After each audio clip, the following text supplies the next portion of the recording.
एक 40 साल का बेटा अपने बूढ़े पिता के साथ शाम को घूमने निकला। बेटे ने सोचा, अब घर से बाहर आए ही हैं तो क्यों ना किसी अच्छे रेस्टोरेंट में पिताजी को खाना खिला दूं। दोनों बाप और बेटा एक बड़े से अच्छे रेस्टोरेंट में आ जाते हैं। पिता इतना बूढ़ा है कि बेटा उन्हें हाथ पकड़कर रेस्टोरेंट के अंदर लेकर जाता है।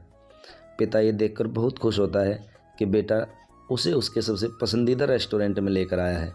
किसी वक्त वही पिता अपनी पत्नी और बच्चों के साथ खाना खाने इसी रेस्टोरेंट में आता था। बाप खुशी में अपने बेटे को बताता है कि ये वही रेस्टोरेंट है जहां मैं तुम्हें और तुम्हारी माँ को लेकर आता था। बेटा कहता है कि मुझे याद है पिताजी, और इसीलिए मैंने सोचा कि आज इसी रेस्टोरेंट में खाना खाया जाए। बेटा अपने पिता की सबसे पसंदीदा डिश यानी कि कढ़ाई पनीर ऑर्डर करता है। दोनों खाना शुरू करते हैं। क्योंकि पिता बहुत बूढ़े और कमज़ोर हैं, इसीलिए कुछ खाना उनकी कमीज और पैंट पर भी गिर जाता है।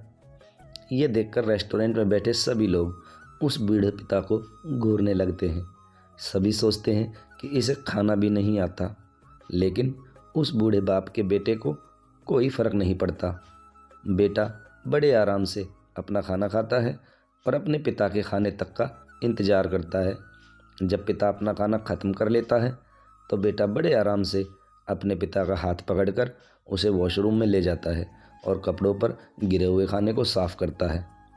कपड़ों को साफ़ करने के बाद बेटा पिता के बालों में कंघी करता है और उनकी आंखों पर उनके चश्मे को लगाता है। जब दोनों वॉशरूम से बाहर आते हैं तो रेस्टोरेंट में बैठे सभी लोग उन्हें घूरते हैं कि कैसे उस लड़के के पिता ने अपने बेटे का रेस्टोरेंट में मजाक बनवा दिया। बेटा बिना किसी की परवाह किए बिल देने जाता है और बिल देकर जब वे दोनों रेस्टोरेंट से बाहर जाने लगते हैं तो एक बूढ़ा व्यक्ति उस लड़के की पीठ पर हाथ रखता और कहता है, सुनो, तुम्हें नहीं लगता कि तुमने इस रेस्टोरेंट में कुछ छोड़ दिया? बेटा इधर उधर देखता हुआ कहता है, नहीं सर, मैंने कुछ नहीं छोड़ा। वो बूढ़ा व्यक्ति फिर बोलता है, नहीं, तुम इस रेस्टोरेंट में कुछ छोड़कर जा रहे हो, और वो है इस रेस्टोरेंट में बैठे लोगों के लिए एक सीख। बेटा तुम यहाँ बैठे हर एक बेटे के लिए एक सीख छोड़कर जा रहे हो और हर एक पिता के लिए एक उम्मीद। मैंने आज तक ऐसा नहीं देखा कि कोई बेटा अपने पिता की इतने दिल से सेवा करता हो।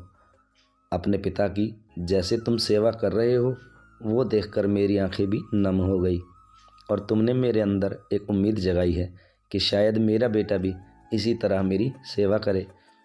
धन्य है तुम्हारे माँ बाप जिन्होंने तुम्हें इतने अच्छे संस्कार दिए।